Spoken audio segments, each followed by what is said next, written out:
Welcome back to another exciting episode of Heavy Muscle Radio Live.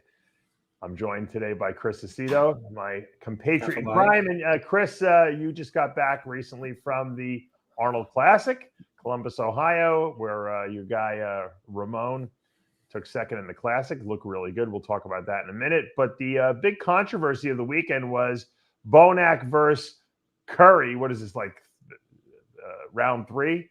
And a lot of people, myself included, I haven't asked you yet, believe that Bonac should have left there with the title. He didn't. Curry won it. Give me your impression. You were sitting right there in the first couple rows. What happened? Well, of course, I got sick, so I had to leave for the finals, so I didn't see it. But you saw the prejudging, though. Yeah. So at the prejudging, here's exactly how it went down. Bonac was second. He looked tremendous, but not the 5 years ago Bonac. But Curry was not at his best. Curry was not the 2 years ago Arnold Classic, guy, and he wasn't the Olympia guy. So I think where Bonac had improved a lot, that made a big impression. So that's always important. But you're comparing the two, David. Yeah. So let me ask you a question. Was Bonac? I haven't even started an answer. I know, but I wanted to just throw this in there. You can add it to your answer. Was Bonac better than he's been in the at his best in the past, or was he just pretty much the same? No, because that was going to be encompassed in my answer, and I already said he's not the Bonac. He's not the Bonac. I said, quote, from 5 years ago, and I said, and Curry is not the Curry from 3 months ago. So, or from when he won the Arnold, when he beat Bonac. So, I mean, here's what happens. Bonac has got, I said, I had after prejudging Curry ahead, and I said by like a point or half a point.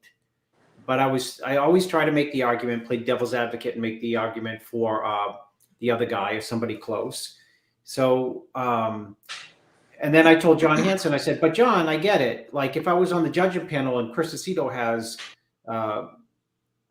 Bonac in second place, I might turn to two, good judges and say, what do you think? And they say, what are you talking about, Chris? Bonac's ahead by 2.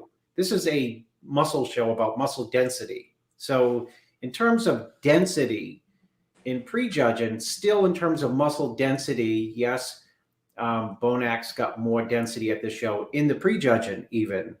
We'll get to the finals, but in the prejudging than Brandon. But, the first impression is this. You're standing and relaxed in the lineup. It's Brandon. The front double is Brandon. The front lat spread is Brandon. So you've got 3 shots down, and Brandon's not killing him, but he's got an edge on him. Side chest, he's got him.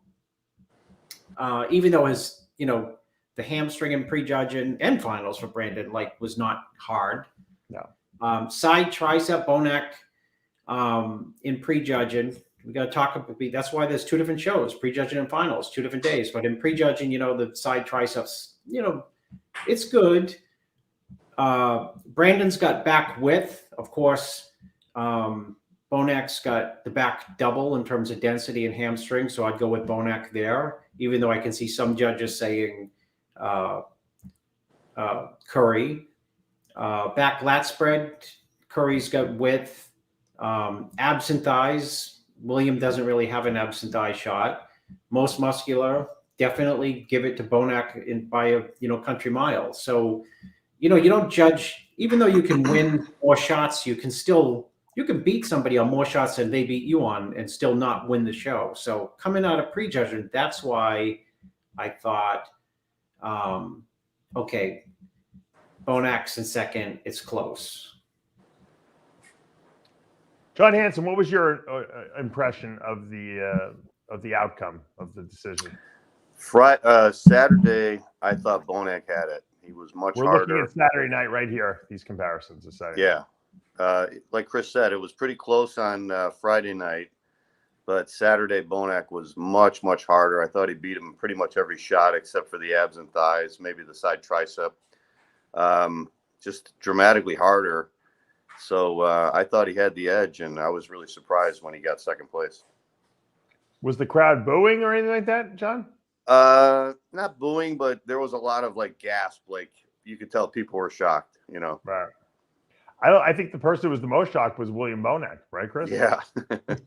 Yeah, Dave. To add to that is, I think I was not there for the finals, but clearly Bonac, was much tighter for the finals. And here's how it helps his physique. He still gets beat in the side tricep, even when he's hard like this for the night show, but not as bad. You know what I mean? He still doesn't have a good ab shot when he's super tight like this, Right. but it's not as bad. And then the stuff that he's really good at, the most muscular, the side chest when he's really hard, the back double when he's really hard like this at the night show, it just enhances what he's got. So the calling cards, the muscle density that he had, like I said, in prejudging, if I look to the left and say, hey, what do you have? To some judge, and he says, Chris, we got Bonac by a couple points. This is a muscle density. Why does Bonac hit this shot? Why doesn't he hit the crab? When he hits the probably crab, can't hit it. He looks ridiculous I've seen him hit it. It's crazy when he looks at that shot, that crab shot. I think he looks, because he doesn't look as wide when he hits hands together. I don't know. Yeah, what stood out to me was the back shots. That's a great rear double biceps, a great shot for Brandon, and also the rear lat spread. But Bonac was just so hard. His back was much harder, and especially the glutes and the legs just really outshone Brandon. So I think those were the shots that I think really got the audience thinking that Bonac was going to win. So why do you think the judges went with Curry? What if you had to guess, what was the deciding factor, guys? I don't know. I don't know. Was it that Brandon had come off a second place at the Olympia and that he had more momentum and that he was a reigning Mr. Olympia? Possibly. That's the only thing I can think of, right? Yeah. And then he said he wanted to win this one and wanted to win the Olympia.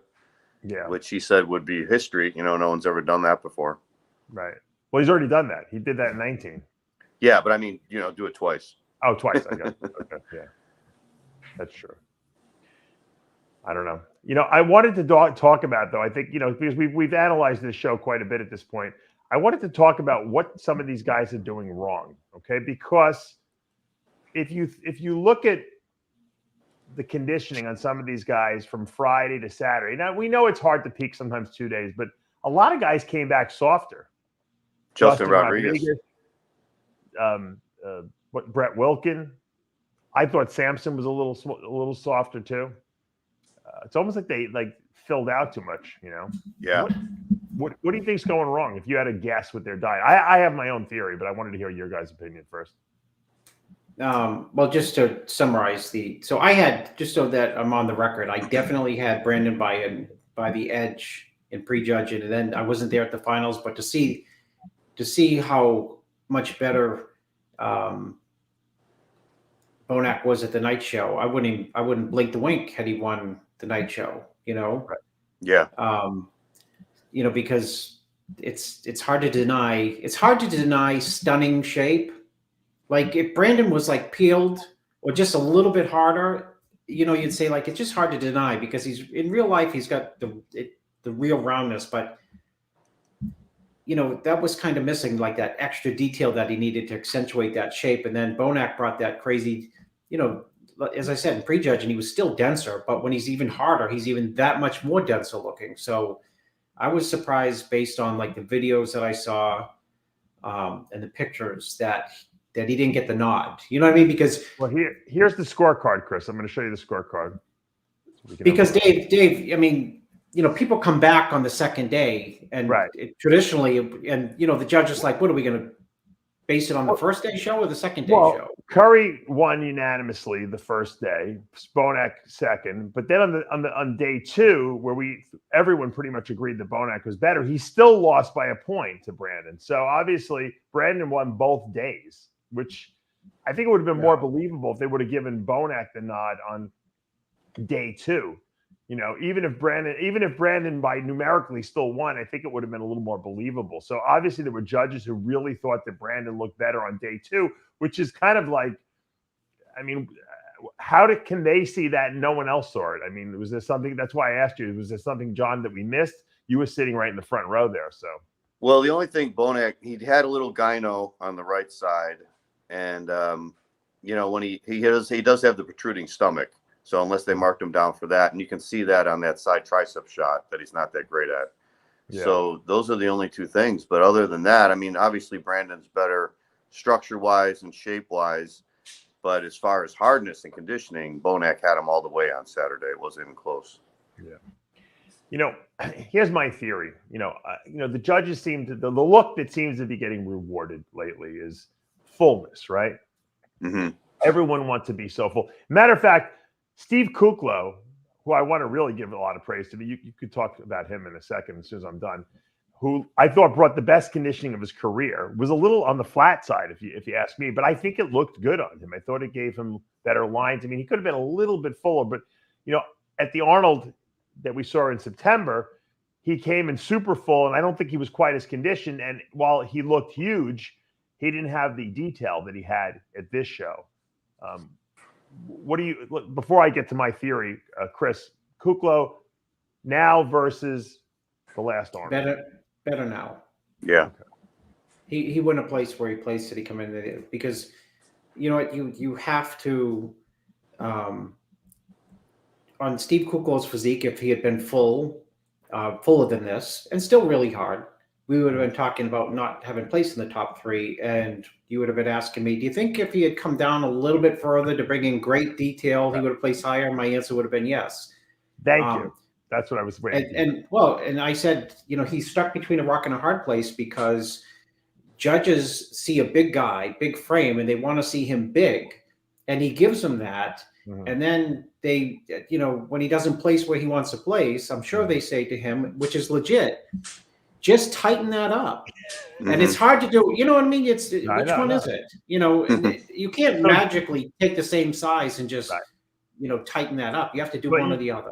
You say basically he took the right option this time, which was 100%. Conditioning. He told me he was 10 pounds lighter.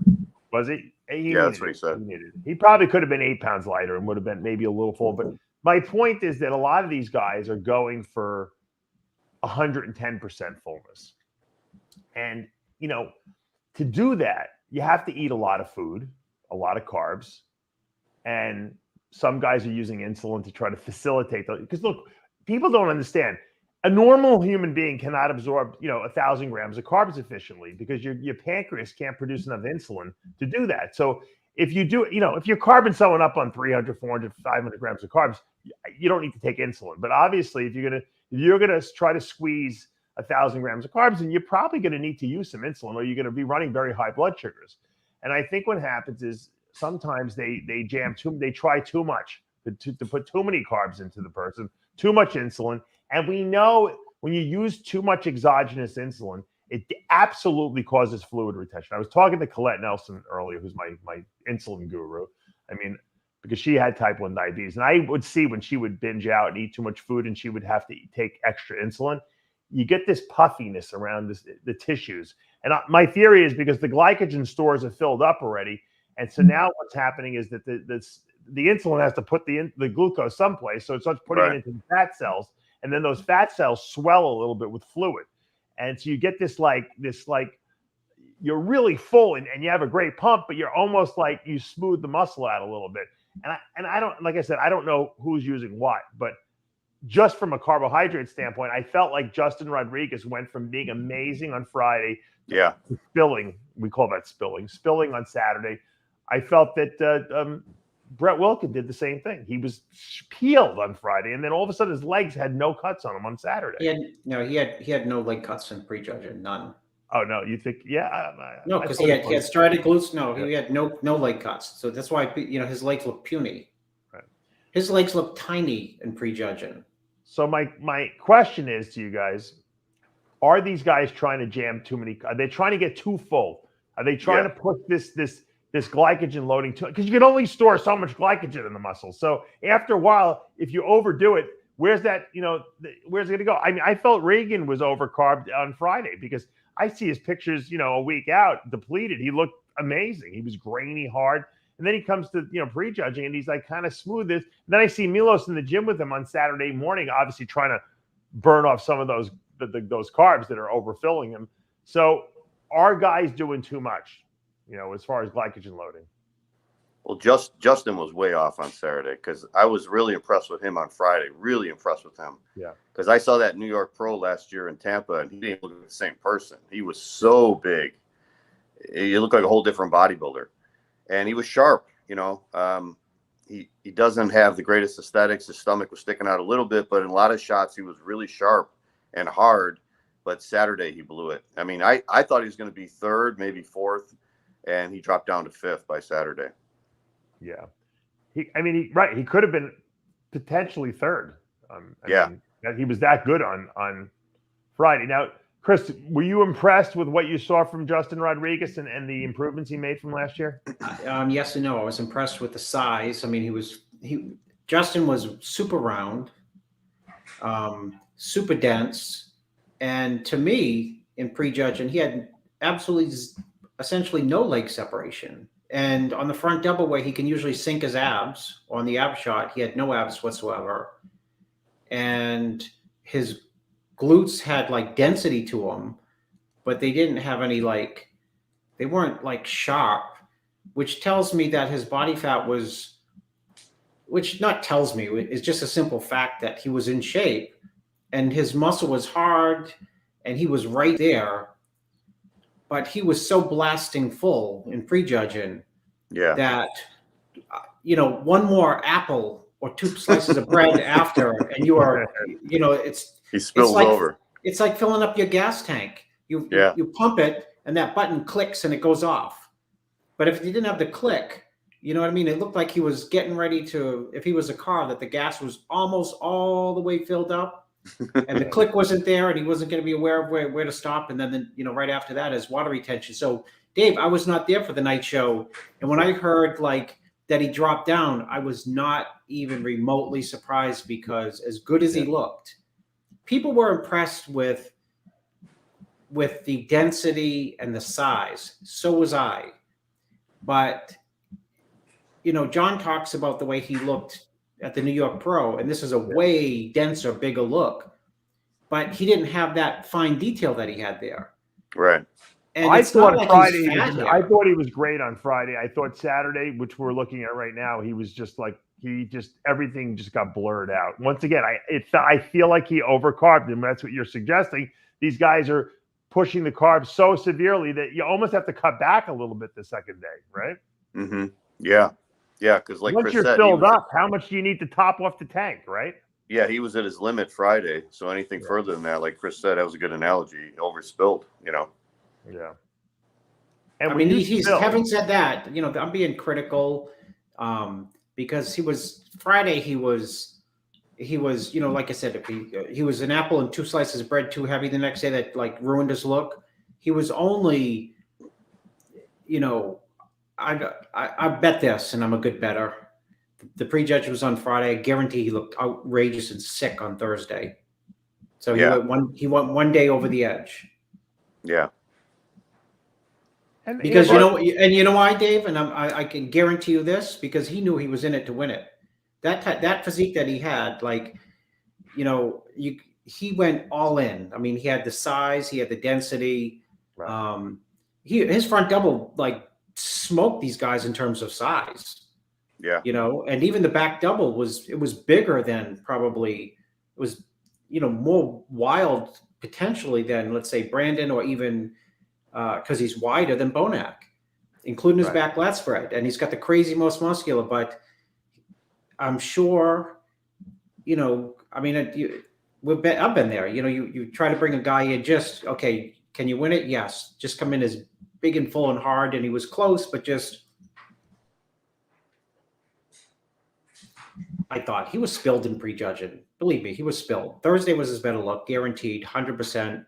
Put an exclamation mark on it. I already know. I've been doing it for 30 years. Coming out too, So what? I didn't even see any, John. I'm just taking a guess based on 30 years of doing it. Why are these guys eating so many carbs? I mean, is it do they feel like they have to be maximally full? Because I mean, look at Kuklo as an example. I mean, I think conditioning wins shows. Detail in the physique, I mean, really is. I mean, Kuklo beat all these guys, and some of these guys look pretty freaky at prejudging, but Kuklo just brought tremendous conditioning, and his lines were there, his waistline was there. He had no distension.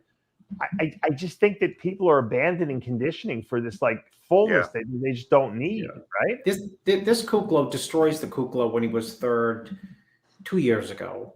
But 2 years ago he was I think he was his biggest, and people were like, well, Kuklo looks great, and it was the same thing. I think same type of lineup. Ramy in second, I think that year, and Bonac first. It's you're right. I mean, you have to bring some type of serious level of detail, and sometimes when you're a little bit too big, it just blurs everything that you have. It's a crapshoot. It's a crapshoot because, as you know, Dave, I'm just giving my analysis of Justin Rodriguez so he doesn't have a burn, we're giving advice is what we're giving. No, but it's not advice. It's just opinions based on, anyways. I'm guaranteed it was better Thursday night, full stop. But with the Kuklo example, when you say, like, why do guys come in full? Because a lot of times people do come in peeled and they look tremendous and they don't get the placing that they want. And a lot of times, the chatter is, you got to be fuller. That's usually the push, right? Yeah. This guy was fuller than you. This guy was fuller than you. And Dave, keep this in mind. Ramy won. He was not like wacky conditioned. And next to him was Brandon, who was blown up and full as a house at the Olympia.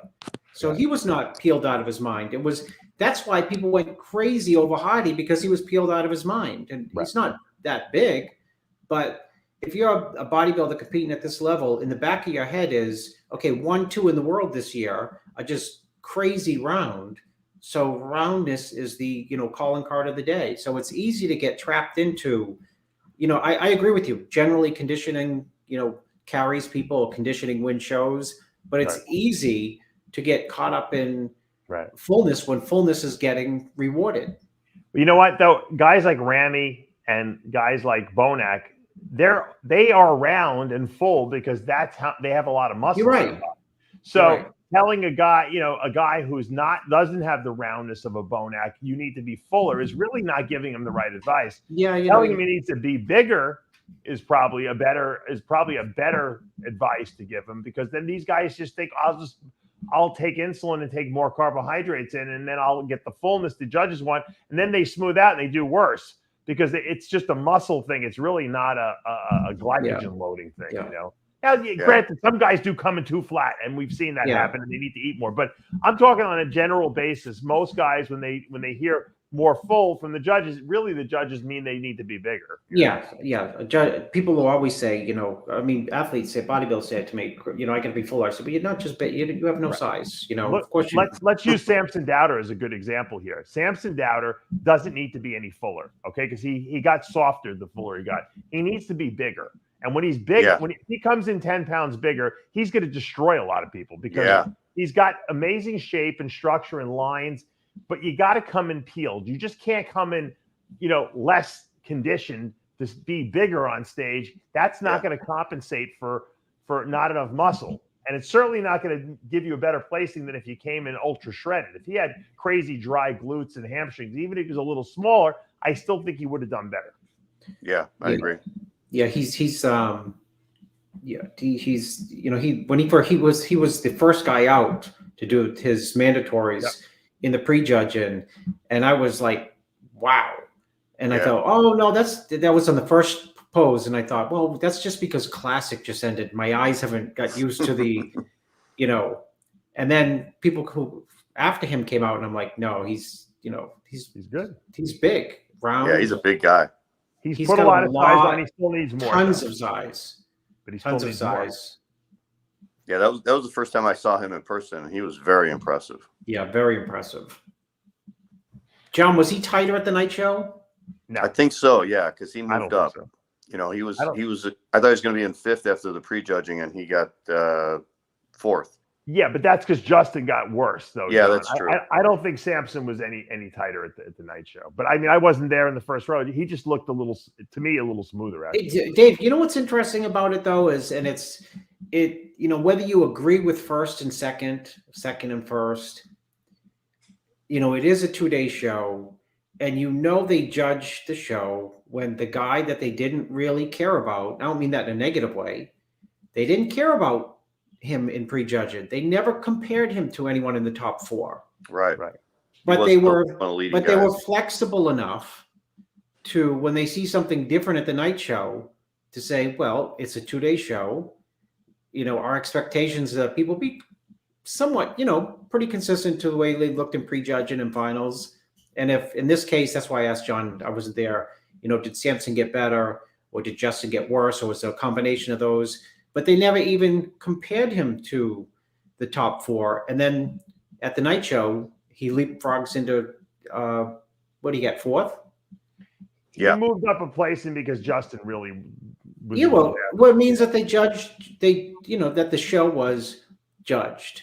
So that's why I preface it with whether you know, some judges have personal preferences and just, you know, are enamored with flow and shape, you know, with Brandon and even if he's not at his best on the night, you know, second night and Bonac is at his best, they're still going to give Brandon the edge because that's in their mind what a better physique encompasses. You know, they just think Brandon, whoever voted for him, you know, whoever that is, they like Brandon's physique better, but they judged irregardless of that. It shows you that they judged the show because they could have just kept it the way it was. Yeah, they pulled Samson up with Kuklo and Justin, right? And then they put them all back, and then they brought Justin and the other guys, like the guys below him. So Samson had moved up. You could tell. Yeah. How Samson look in that comparison, John? Good. Yeah, they put him they had him on the outside, then they put him in the middle, and that's why he moved up. You know, Lee Priest and I were arguing via text because we were watching the live stream, and he was saying, I think Samson's going to beat Kuklo. And I said, there's no way. I said, because Kuklo is just too hard, which is obviously what the judges went for. But Steve Weinberger really put these guys. I mean, I like the fact there was only 9 guys. People were like, oh, we lost all the 9 guys is great because everyone got compared against everyone, you know, at least the guys that were relevant, you know, to possibly place top 6 in the show. And so there was no rushing. They did more comparisons. I thought it was more exciting. I think we have more to talk about and analyze because there was a lot of comparisons. Yeah. And no one got overlooked. And I think that's an important, you know, thing. And the show was faster too. Oh yeah. I was over at a reasonable time, actually. Yeah, you know? Very reasonable. Yeah. So I like the fact. I think the Arnold people should basically invite less people, you know, and I wouldn't have cared if it would have been 6 people up there, to be honest. As long as they're 6 good people, you know. Yeah, I really like Samson's routine too, where he did kind of a tribute to Lex Wheeler and Lavroni and Sean Ray. I thought they were going to give him best poser. I didn't, you know. I was too. surprised they gave Brandon Curry best poser, right? I don't really even remember Brandon's routine now that I think back about it, but I definitely remember Samson's routine. Yeah, I thought Samson would get back, and that's a $10,000 you know check for the Ed Corney best poser award. And then when I heard that Bonac got the most muscular award, all I thought about is Branch Warren. I'm like, oh, they're gonna screw this guy now because there's no way he was gonna win. That's like a consolation prize when they give you most muscular, right, Chris? Unless you're Jay. No, people have won it. Mike Francois won most muscular. Yeah, I know. But did you notice they spelled Franco's name wrong on the check? Oh, did they really? Yeah. Oh my God! How did they spell it? They spelled Columbo wrong. I think it was C-O.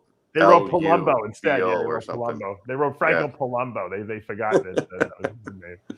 People, I noticed that right I got into bodybuilding. People used to always call me Dave Columbo. There's still people who call me that. So yeah, that was good. Look, you know, I thought, you know, you Chris, you didn't hear it. I don't know if you watched the live stream, and John, you couldn't hear. But Arnold was great in the analysis. No, I wish I could have heard it. Oh. Well, you could, you know, I'm sure it's rebroadcast. It was really good. Arnold, it was giving so many insights into his own competing in the days. Yeah. He talked about how when Frank Zane beat him at a show, he's like, because they were asking about his tan. He's like, I came from Eastern Europe. There's no sun there. I was white as a ghost. Frank was living in Florida at the time, and he was like tanning every day on the beach. And I show up at the show, and I'm like, it looks like I have 0 cuts on my body. Frank is like, the epitome of like the greatest tan of all time. He goes, and I got beat. And he deserved to beat me, he said. 68 universe. Yeah. How crazy is that? Arnold was pissed about that for a couple of years, though. He called Zane a skinny little chicken.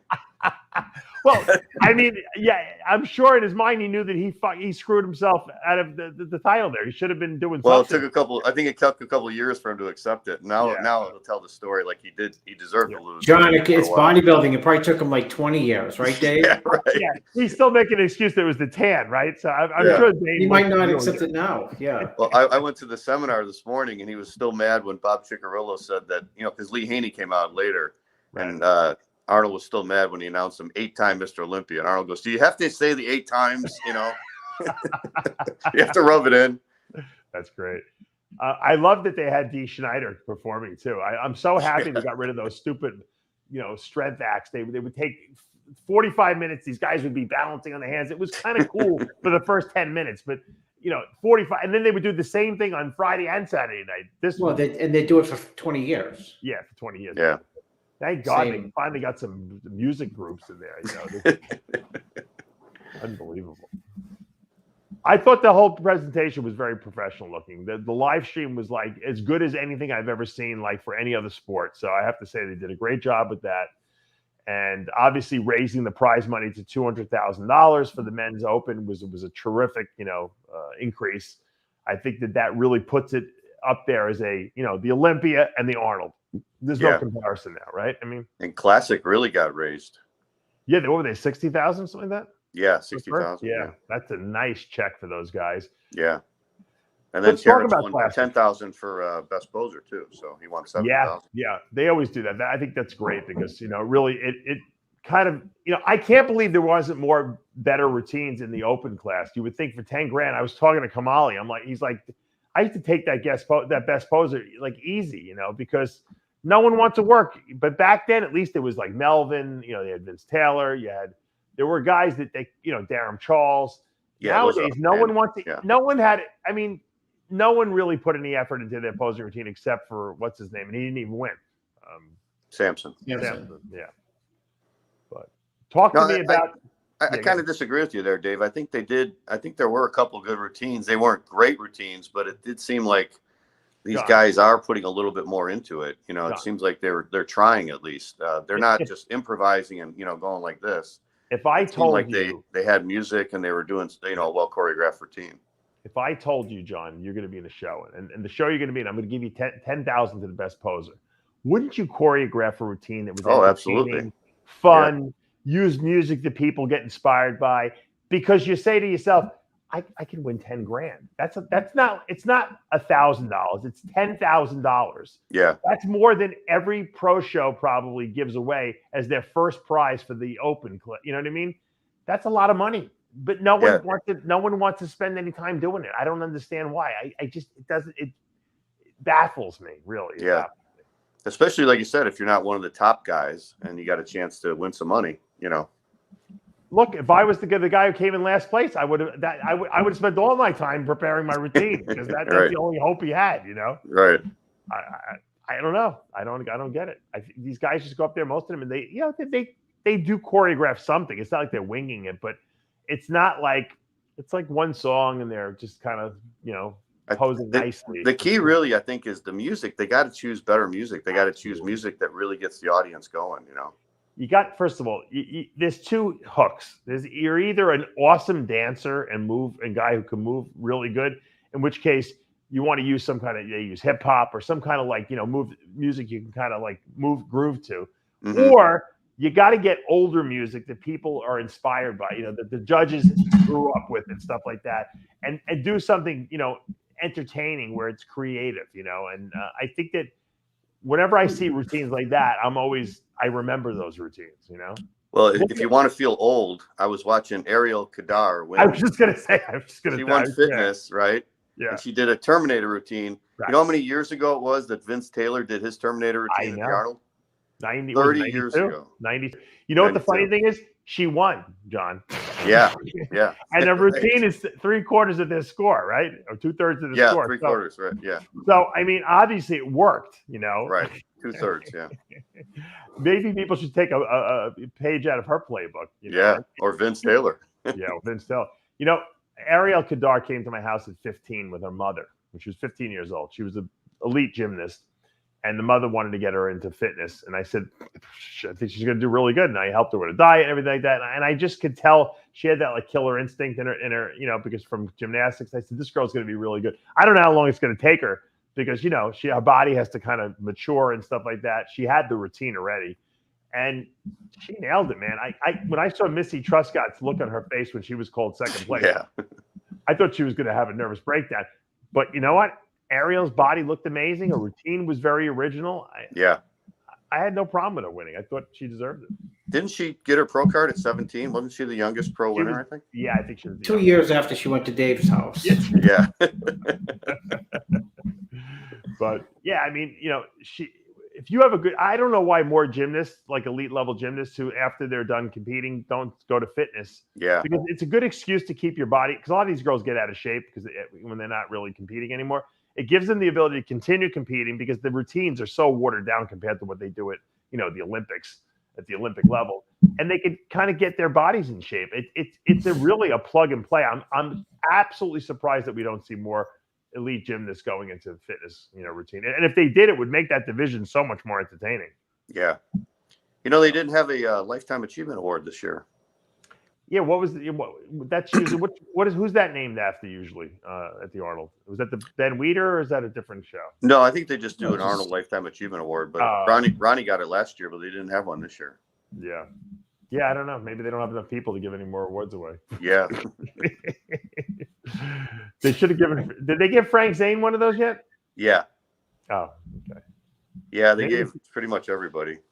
Chris Aceto get the Lifetime Achievement Award. Yeah, Chris is nice. Well, I can't get a backstage pass. Go ahead. Don't you have 1,000 pro wins or something like that? No, it's only 98.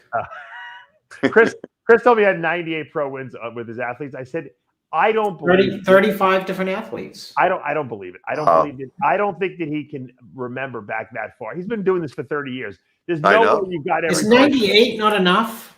No, I think you're way more than that. I think you're way more. We'll do the centennial.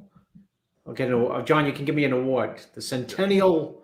I will. Reached the centennial mark. Who will be the 100th? That's the question. Like 755 home runs. Maybe Lee Priest will be the 100th for you, Chris. I'll put a plaque up in my office. Hank Aaron, 755. Lee starts his diet tomorrow, right? You better send it over to him. Yeah. He's ready to go, Chris. People asked me about that when I was out there. I'm sure everyone's excited. They want to see you get them in shape. All right, let's talk about Classic because Terrence Ruffin looked incredible. Obviously, Chris helped the second place finisher, Ramon Dino there. Let's first go to Chris since you helped Ramon. Talk to me about what you've done with him over the last year because he definitely made improvements. He definitely added some size to his body. And why do you think he finished second behind Diesel? Well, I mean, he finished second behind Diesel because Diesel is Diesel. He's got a outstanding everything. I mean, he's got flow, he's got shape, he has deep muscle separation, he has muscle maturity. He's tiny and looks huge. You know, the guy is tiny and looks huge. And you can see that in not only his placings where he places. He won the show last year, he won the show this year. He was second at the Olympia. He's worked himself up from, the beginning of this, when this category first started. When the first year they ever had it, I helped the guy who got second, one of 500 second places, Dave. Who's from New York? Who did I used to help with who won the Classic the first year they had the Classic when everyone thought he should have won? Arash. And I remember looking at the lineup and seeing this little guy thinking, God, this guy is just insane. We both said it. You were sitting next to him. Yes, that's right. And we're like, what about this guy? And he was just polished. And people were like, oh, he's too small. I said, back then he really was small, but he still looked crazy. So the reason he won is because he's impressive from all angles. Yeah. You know, and I did have him. I thought, you know, in prejudging, I thought where there was the lighting was too bright, but regardless of the lighting too bright, I didn't know it was too bright. But I thought watching the prejudging unfold, I thought that they were going to give it to Ramon because he's a big guy and he's got a lot of detail and he's got a lot of classical poses. But as it kept on going and kept on going, and Ramon also started to sweat and his tan started to wash off from behind, you know, I thought, you know, you can come up with reasons why Ramon would be in second, but it's harder to come up with a collective group of reasons for Diesel to be in second. Right. So my assumption leaving the prejudging was that Diesel would be ahead. And then, of course, he's got the routine. Yeah. He's also the defending champion. He's coming off a second place at the Olympia, too. So, I mean, I think that really helped. You know what? You want to see a funny picture? Lee Banks put this picture up. You're gonna drop that. I saw that. I'm gonna put it up for the fans to see. How funny is that? Look at that picture. That's Rough Diesel when he first started. Lee Banks writes, I met this young man many years ago and told him that he would become a great bodybuilder one day. Congratulations, Terrence Ruffin. That day has come. Enjoy the ride. Yep. Look how skinny, look how small he is. He looks like he probably was 100% natural there, probably training for 6 months, you know? Yeah. Isn't that amazing? Yeah, I think he won his pro card winning the lightweight class at the Nationals. It's like a Dexter Jackson story, right? Yeah. But he found the right division. I mean, this division is perfect for him. Oh, absolutely. Yeah. So where does Ramon go from here, Chris? He goes to the Olympia. He just won a show like 7 weeks ago. Yeah, nice. In Brazil. So I mean, his ride has been this, Davis. I mean, you know, he was unknown. Yeah. A year ago. Right. Yeah.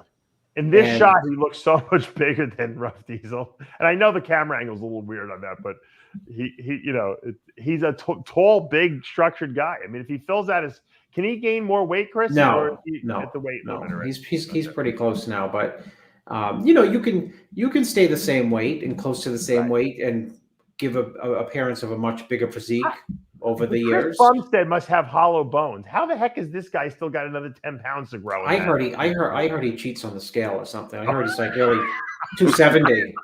I think he has no bone mass. You know how some people just have light bones. Maybe everybody's different. He's the tallest and the widest. Yeah. And like the lightest. Yeah. It's almost unbelievable when you look at him. How does this guy make the weight class, you know? Yeah. It was the same thing with Kevin English. People thought that Kevin English was like 260 pounds, and no one could figure out how he would make 202. But he wasn't that big. He had like those really small joints and probably light bones because he always made the weight no problem, you know. But in the offseason, he'd be 260. Yeah. 280, I think he was even at one point. Yeah, I think he was 280 one year, Dave. 282 or something like that. Came down. And he wasn't that fat. That's the funny thing. He was a little bloated, but he wasn't that fat at that weight. Lee Priest at 280 that's a different story, you know. He's like the Michelin man. John, that was my take, John. I'm trying to throw you the softball for the finals. By the way, you guys did a great job. I want to thank you both. John, you went over and above. I said you interviewed all the people to meet the Olympians. You got Brandon Curry yesterday, and Chris, your analysis with John was amazing. I watched it and really enjoyed the videos, to be honest with you. Thank you. Thanks.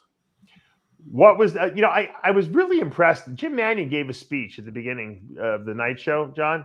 Mm-hmm. Isn't he? I mean, for 78 years old, this guy is so sharp.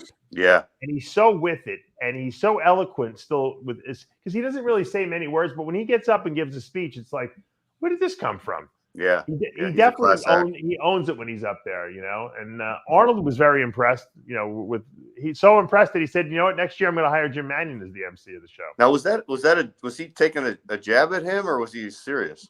No, I think he was saying he was so good at speaking that he wanted to make him the MC. It might have been a jab at Bob Ciccarello, but I don't think it definitely was a compliment to Jim Mannion. I think. Well, you know how Arnold is. I wasn't sure if he was making a joke or not because nobody laughed. I mean, it was just he said it and he waited. I and got it it was just 100%. He was trying to say that Jim's so good on the microphone because I was very impressed with the speech he gave that he should be up there the whole night talking. You know, that's what saying. Isn't it funny that Jim Mannion at 78, okay, is sharp as a tack, great on the mic, and then you got Arnold backstage. You know, Arnold's got to be in his 70s, right? He'll be 75. Yeah, so I mean, he's sharp as a tack, giving analysis on bodybuilding and you know what these guys got to do to look better.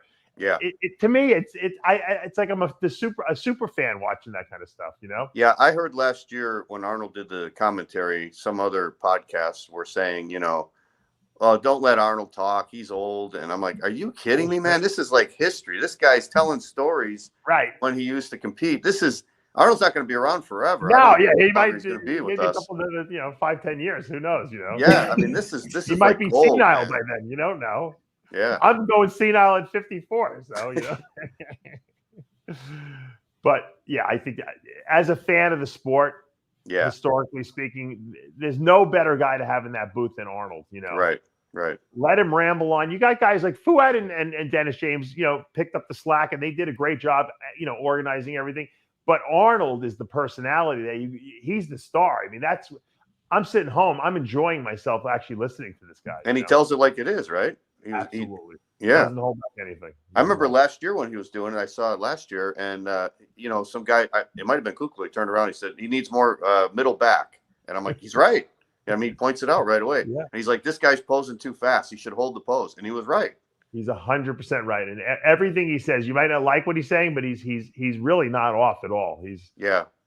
Which tells you that he obviously follows bodybuilding because, you know, if you're kind of out of the sport and really not paying attention to it, you can't just jump back into it and give, you know, that kind of analysis. You know, he's following it in his own little world. I don't know if he's looking at Instagram or what he's looking at, but he definitely knows what's going on, you know. He told a story last year. He said him and Franco used to go to the events where the contest would be held, and they would take like a leaf from outside, and he would stand there, and Franco would tell him that's the best light, and he would put the leaf on the stage. So then when they came out, they would stand where the leaf was. But John, back then they had one light that was, if you didn't get under that one light, there was no color. Yeah.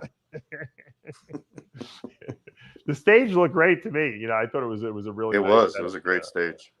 How was the whole event as a whole? I mean, I know you were in the expo. You were all over, John. Hopefully you don't get COVID, but no, I already had it. Oh, you already had it. That's good. How was the whole event, you know, in terms of like, because, you know, obviously Lorma's not there anymore. There's a new crew running it. Did you feel a different energy there? Honestly, yeah. It was a little disorganized at night. I don't know if you saw that part where they had like dead air. They had nobody up there, and Bob Ciccarello was standing up there, and he had nothing to do. They had these body paint people come up. I guess one of the ladies had this big fan, and she couldn't get through the stairs. So that's what was delaying it. But it was the security was very, very tight. Not like it was before.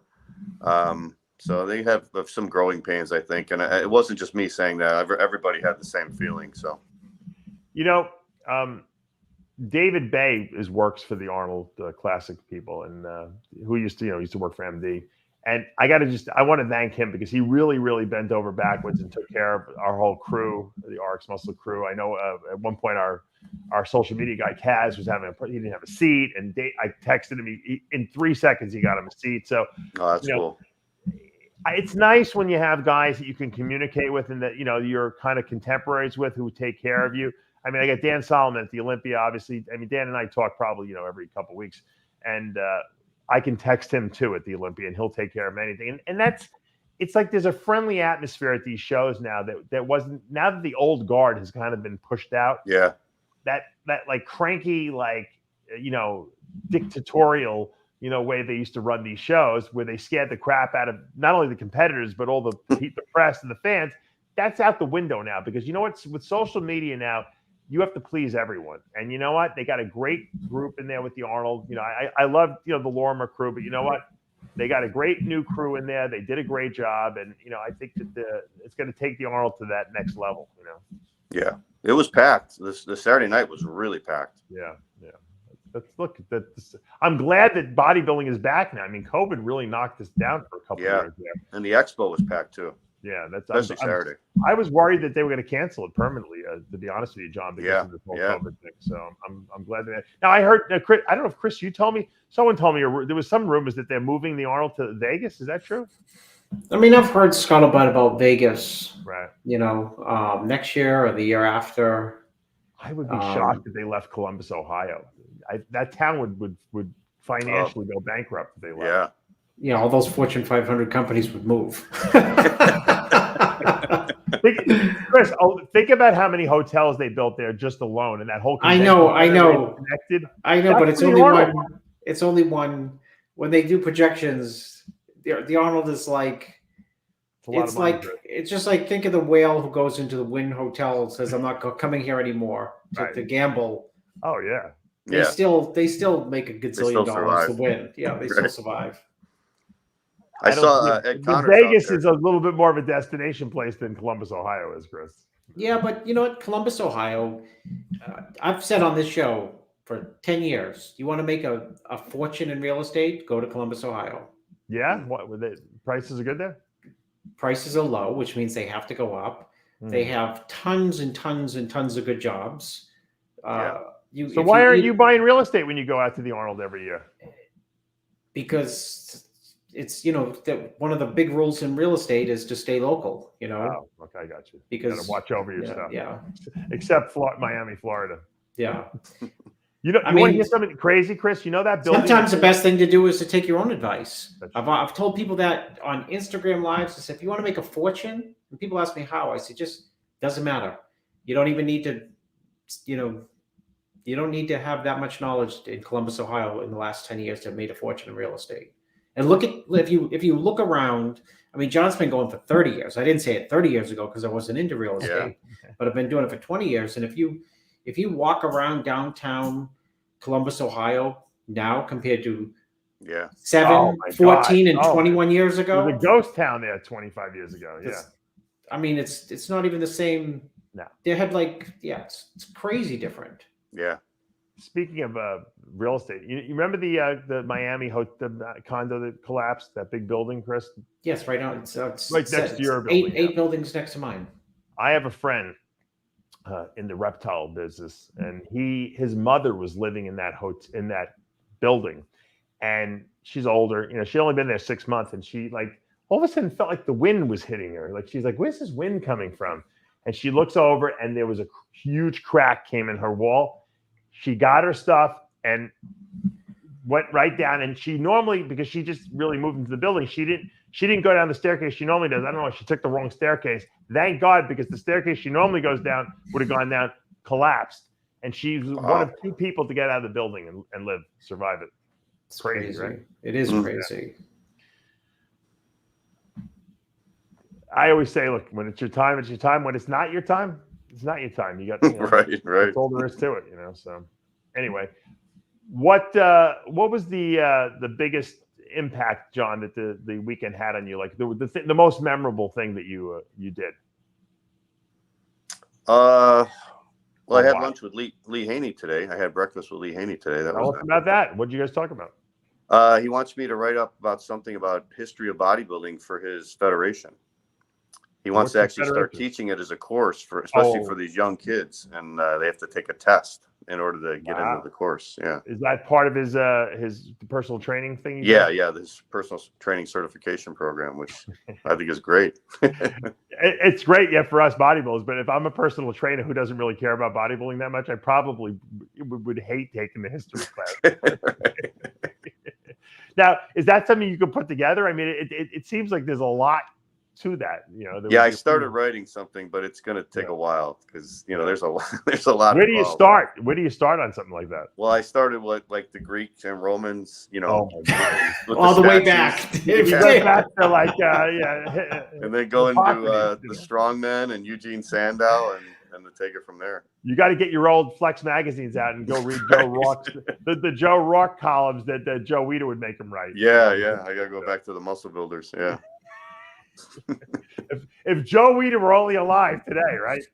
Yeah. Maybe you should call Joe Rock because he's probably still alive, right? Yeah, he is.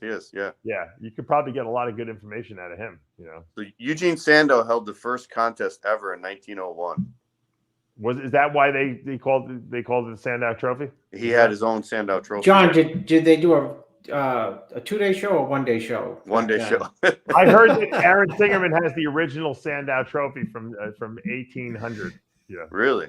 Yeah, Wow. no, I'm just kidding. Well, he gave $2,500 in prize money in 1901. Oh my gosh! Wow. Adjusted. What's that adjusted? So for the Olympia inflation? went down. Yeah. Chris, the Olympia dropped the prize money from Sandow's first show. You know, when your grandmothers used to say like a dozen eggs was a dime, but a dozen eggs was probably like what was $2,500 worth then if you had to gosh. account for inflation? Probably like $2 million. You could have bought you could have bought all of Columbus, Ohio with $2,500. Yeah, Chris would have taken his prize money and basically bought New York City with that. Yeah.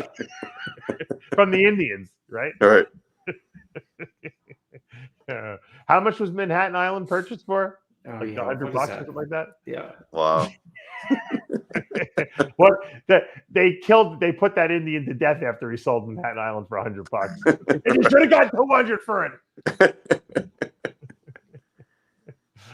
Oh my God! Well, you know what? I want to thank you guys. You did a great job this past weekend. You're welcome. All the contest photos, by the way, are going to be up on RX Muscle's contest gallery. Ralph Noble did a tremendous job, as he always does. If you want to see some really high quality pictures, it's up there. Obviously, all the wrap ups for Chris and John did. King Kamali, myself, and Lee Priest did are also up on the RX Muscle YouTube channel. If you haven't subscribed, make sure you subscribe. Obviously, you're watching now. You should be subscribed. This way you don't miss all the notifications or any of the last minute videos like we put up, because I never advertise. I'm always like, all right, let's go live, that kind of thing. So people love those, Dave, with you and Kamali and Lee.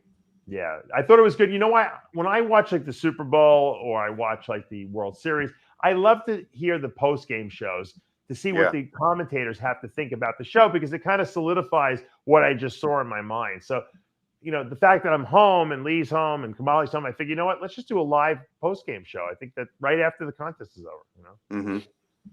You guys gave more in-depth analysis because you were obviously sitting in that first row, but we kind of gave our emotional response to what we saw on that show and came up with some theories. And King had some good insights because King was texting with Chad Nichols all night. And, he knew, obviously Chad worked with Bonac. So, yeah. Going into the last question, Chris, going into the Olympia now, assuming there were no other shows for the rest of the year, which obviously there are, I mean, where do you see when you see Bonac, you see Curry, what is that Olympia lineup going to look like now going into December? I think, let's see. I think that you have Ramy like such in the driver's seat. Yeah. Because Ramy can be, he can be bigger and then the show's over. Yeah. And he can try to come in tighter, like a Kuklo, try to come in tighter, and people may like that look and the show's over. So Can Bonac beat Ramy? No. But, Bonac is impressive and, he can improve. I feel that Bonac can improve. I feel that Ramy can improve. The dark horse in the show is Brandon Curry, because Brandon Who shows up? Curry shows up. still has, and the reason why he won the show, he has rounder delts standing in the lineup, rounder triceps. He can sit on his abs, which you might not be able to get a feeling for. But when he can sit on his abs and he's got big shoulders, big arms, decent enough legs, if they're deep and separated, your eyes go to him a lot. And, he won this show and it's not his best, and I had him by that. I pulled it out of my hat. I have him ahead after prejudging by half a point. Well, that's enough, at least in the prejudging. Right. So, and it was not his best look. And I'm sure he knows he's been better. I'm sure he knows he was better at the Olympia, or he was better 2 years ago at the Arnold when he won it. He was really dialed at that show. Yeah. Or, when he was second and Phil was third, he was super tight at that Olympia.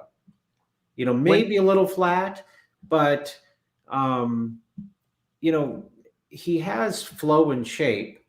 And that's his distinctive call, where Ramy's just got both ways he can go. He can just get bigger, same condition, probably win, or he can come down, still win. Bonac he's got his calling cards, but I think it probably comes down to if Brandon said his absolute best, Bonac says absolute best, Ramy's at his absolute best. I see it like Ramy first, Brandon second. John, do you see Bonac right on their tail? Right, John. Do you see guys like Hunter Labrada or Nick Walker being guys that could now after seeing this Arnold? Do you think these guys could beat this lineup that we saw potentially going? I think everybody was saying Nick Walker would have won this show if he would have won in looking like he did last year. What do you think? Yeah, I think so too, because he was big and rock hard, Chris, you agree? I think that I think Bonac gives him trouble. I think take Brandon out because they're different physiques. William is a power physique, and so is Nick Walker. Yeah. And at the Olympia, obviously, Bonac was downsized, right? But they compared well. You know what I mean? I was like, God, they compared well. And at the night, I thought, and I said it right in the wrap up there in Vegas. I thought Bonac, Walker, Bonac, and whoever we were with said yeah, but Bonac's not at his best. And I said, imagine that. He's not at his best, and he's still hanging for that 5th or 6th slot in the show, where he looked to me at the Olympia just like, well, maybe he's getting old. In other words, like he was small. He still had crazy glutes, crazy hamstrings, Christmas tree, crazy most muscular, but he just didn't look like, let's say, this Bonac. Yeah. So it's power versus power. I think obviously Nick's wider. Nick's got a better front delt bicep, a dominant front delt bicep. They both got those deep abs too. Yeah. Well, on the front delt bicep. Yeah. Yeah. But, we'll have to see how it, unfolds. The Olympia is far away, and I think we're going to see some changing of the guard this year. Yeah. I could be wrong, but hey, Chris, let me ask you, 2 years ago when Bonac beat Ramy for the Arnold, what's the difference between Ramy then and Ramy now? Well, Ramy then at the Prejudging was terrible, and at the night show he was like fantastic. Yeah. You know what I mean? I think Ramy was actually as good, if not better, at the night show than he was when he won the Olympia, because now his lower lats, they're obviously they're torn or something, and he's had. This happens to people who approach 40. Some people, when they get older, they still get paper thin skin. They still get low body fat, low water retention, less muscle separation. You know what I mean? For some reason, the muscles don't separate as deep, like in the quads or in the pecs. Yeah. So even 2 years ago at that night show, if you look back at that Arnold, he had a lot going on at the night show in terms of muscle separation. And you'd be a fool to say that, like last year when he won, or the year before that he won, that he didn't have low body fat, low water retention, and good fullness, great fullness. But the critique from people is that whether they know it or not, they say, oh, he's not hard enough. No, he's hard. The separation is not there. And that's like an age-related train. So it happens to everybody, including, it happened to Dexter, it happened to it happens to everyone. Yeah. Well, the muscles don't pop. Yeah, the muscles don't separate as, like you don't see like pec striations, even though there's no fat. Yeah. I think we're going to see a really interesting Olympia at the end of the year. I'm looking forward to the other shows to see who's going to crawl out of the woodwork, dark horses, new guys coming up. But I think I'm excited to see Labrada compete again. I'm excited to see. I don't think Nick Walker is going to compete before the Olympia, but you never know. He might get the itch to do it. So a lot of good bodybuilding still we're just kind of getting warmed up this year. You got a long way to go. We got Boston next week, the Boston Pro, which I'm sure we're going to see a lot of the same guys, right, from this show. What's the lineup like? Have you seen it, John? No, I don't know. I don't know. Let me see if they release. Well, Dave, the good thing about this year's pro season is that we know generally who's going to show up is probably going to show up. A lot of people pulled out to like previous couple of years due to like health issues, COVID issues, fears, like shows being postponed or changed. And, you know, God forbid they put up the lineup for the Boston Pro at the ifbbpro.com. I mean, you can't put it up a week before, 2 weeks before. I mean, what's the big deal? I mean, this way we can at least handicap it. I have a feeling we're going to see a lot of the same guys. These guys would be crazy if they didn't do the show. It's a week later. I mean, I would do it if I were Brandon Curry. I would do it. Bonac should definitely do it. I think what Brandon Curry knows that he wasn't at his best at the show. Because he said I went to the seminar this morning, and he said he goes, I'm really going to give the Olympia a lot of time. You know, I guess he only prepared for this for like 10 weeks. So he said, you know, after the summer's over, he's going to Kuwait and he's going to prepare from the summer all the way to December. I hope. I'd love to see Brandon win the Olympia again. It would be a great victory if he can do it. Yeah. So, all right. Well, we're going to wrap this up as we say every week here at Heavy Muscle Radio with the truth hurts. You didn't let me say it, John. Oh, okay. Go ahead. Let's try. Hold on, John. We're going to train you. We're going to train. Now that you've been joining us on the show, I got to train you. Here we go. I say, remember with Heavy Muscle Radio, you say the truth hurts in conjunction with Chris. So let's see if we can synchronize this. He did say that, right? Didn't you say? I jumped on top of it. He jumped the gun on me. All right. Okay. It's like that commercial of the guy who's for the insurance company.